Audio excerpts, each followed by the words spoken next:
ভাবুন তো কেমন হবে যদি একটি বিমান আকাশে উড্ডয়নের কয়েক মিনিট পর হঠাৎ করেই পৃথিবী থেকে গায়েব হয়ে যায়। না কোনো বিস্ফোরণ, না কোনো ধ্বংসাবশেষ, না কোনো SOS সিগন্যাল।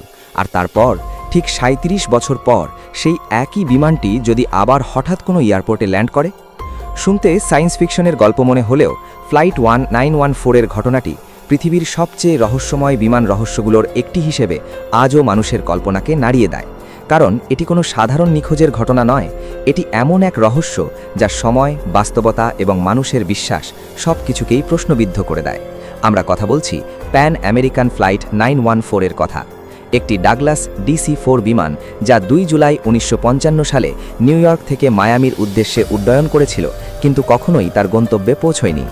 সকাল তখন প্রায় 7টা। নিউ ইয়র্কের লাগার্ডিয়া এয়ারপোর্ট ধীরে ধীরে ব্যস্ত হয়ে উঠছিল। টার্মিনালের ভেতরে যাত্রীদের কোলাহল, লাউডস্পিকারে ভেসে আসা ঘোষণা এবং রানওয়েতে দাঁড়িয়ে থাকা বিশাল বিমানগুলো সবকিছুই ছিল একদম স্বাভাবিক।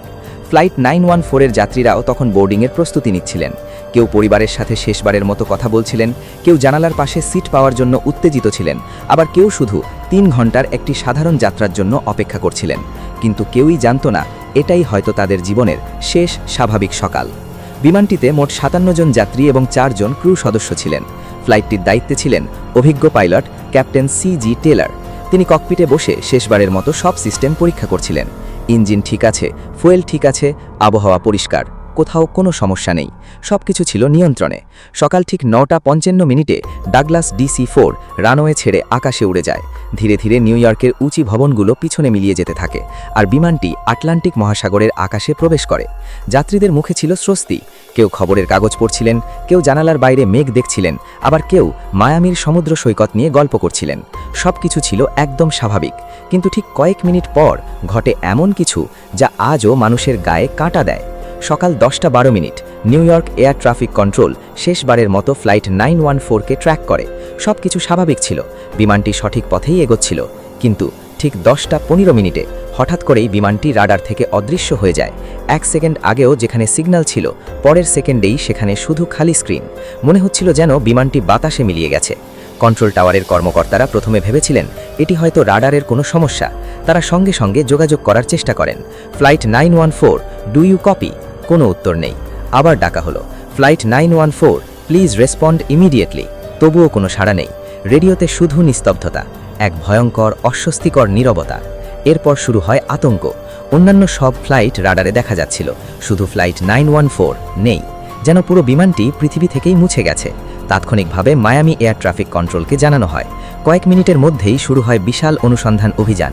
নৌবাহিনীর জাহাজ সমুদ্রে নামানো হয়, অনুসন্ধানী বিমান আকাশে উড়ানো হয়, আটলান্টিকের বিশাল জলরাশি খুঁজে ফেলা হয় ইঞ্চি ইঞ্চি। কিন্তু কোথাও কোনো ধ্বংসাবশেষ নেই, না কোনো জ্বালানির চিহ্ন, না কোনো মৃতদেহ, কিছুই না।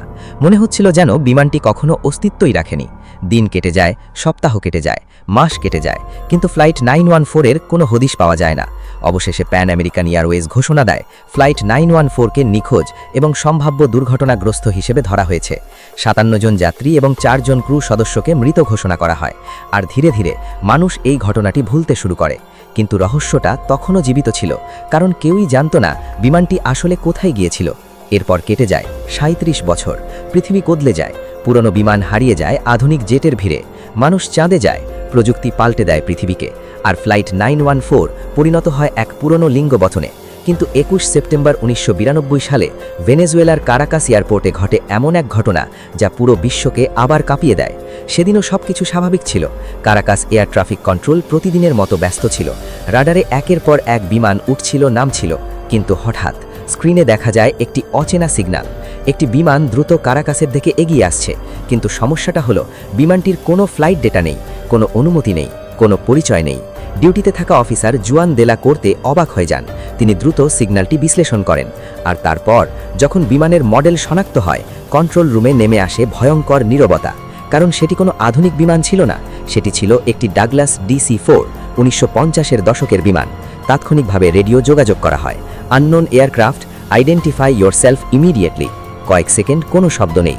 তারপর রেডিওতে ভেসে আসে একটি ভাঙা কর্কশ কণ্ঠস্বর, this is Pan American flight 914, flying from New York to Miami, we should be arriving in Miami soon. এই কথাটি শোনার পর কন্ট্রোল রুমের সবাই যেন জমে যায়, কারণ তারা জানত ফ্লাইট 914 তো 37 বছর আগেই হারিয়ে গিয়েছিল। কাপা কণ্ঠে তারা উত্তর দেয়, this is Caracas, Venezuela, you are not in Miami. Pilot প্রথমে বিশ্বাসই করতে পারেননি, কারণ তার কাছে তখনও বছরটা 1955। তিনি বুঝতেই পারছিলেন না কিভাবে তিনি হঠাৎ 1992 সালে চলে আসলেন। বিমানটিকে ল্যান্ডিংয়ের অনুমতি দেওয়া হয়, আর কিছুক্ষণের মধ্যেই ফ্লাইট 914 মাটিতে স্পর্শ করে 37 বছর পর। কিন্তু ল্যান্ড করার পর দৃশ্যটা আরও অদ্ভুত হয়ে ওঠে। পাইলট চারপাশে তাকিয়ে হতবাক হয়ে যান। আধুনিক জেট বিমান, অদ্ভুত নতুন গাড়ি এবং সম্পূর্ণ অপরিচিত পৃথিবী। মনে হচ্ছিল যেন তিনি ভবিষ্যতে এসে পড়েছেন। এয়ারপোর্ট স্টাফরাও একইভাবে আতঙ্কিত ছিল। তাদের সামনে দাঁড়িয়েছিল এমন একটি বিমান যেটি ইতিহাসের বইতে থাকার কথা। এরপর পাইলটকে যখন বলা হয় আজ 1992 সাল, তখন তিনি সম্পূর্ণ ভেঙে পড়েন। কয়েক সেকেন্ড পর হঠাৎ করেই তিনি আবার ইঞ্জিন চালু করেন। কেউ তাকে থামাতে পারেনি। বিমানটি আবার রানওয়ের দিকে এগিয়ে যায়, আর টেক অফের ঠিক আগে ককপিট থেকে একটি ছোট কাগজ নিচে পড়ে যায়। পরে সেটি পরীক্ষা করে দেখা যায় এটি ছিল 1955 সালের একটি ক্যালেন্ডার। আর তারপর ফ্লাইট 914 আবার আকাশে উড়ে যায় এবং কয়েক সেকেন্ড পর আবার রাডার থেকে অদৃশ্য হয়ে যায় চিরতরে।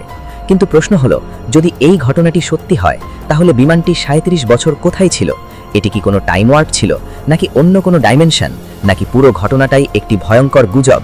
কারণ অনেক গবেষক দাবি করেন ফ্লাইট 914 নামে অফিসিয়াল কোনো ফ্লাইটের রেকর্ডই নেই। অনেকে বলেন এটি 1980-র দশকের একটি ট্যাবলয়েড গল্প, একটি বানানো রহস্য। তবুও আজও পৃথিবীর লাখো মানুষ বিশ্বাস করে ফ্লাইট 914 সত্যিই হারিয়ে গিয়েছিল সময়ের ভেতরে। আর হয়তো কোনো একদিন আবারও কোনো রাডারে দেখা যাবে সেই বিমানটিকে, একই যাত্রী, একই পাইলট, একই 1955 সাল নিয়ে। কিন্তু আপনি কি মনে করেন ফ্লাইট 914 কি সত্যিই সময়ের ফাঁদে আটকে পড়েছিল, নাকি এটি শুধুই পৃথিবীর সবচেয়ে ভাইরাল রহস্যময় গল্পগুলোর একটি? আপনার মতামত কমেন্টে অবশ্যই জানাবেন। ভিডিওটি ভালো লাগলে একটি লাইক করতে পারেন, আর এমন রহস্যময় ও ইন্টারেস্টিং ভিডিও দেখতে চ্যানেলটি সাবস্ক্রাইব করে রাখুন। ধন্যবাদ সবাইকে।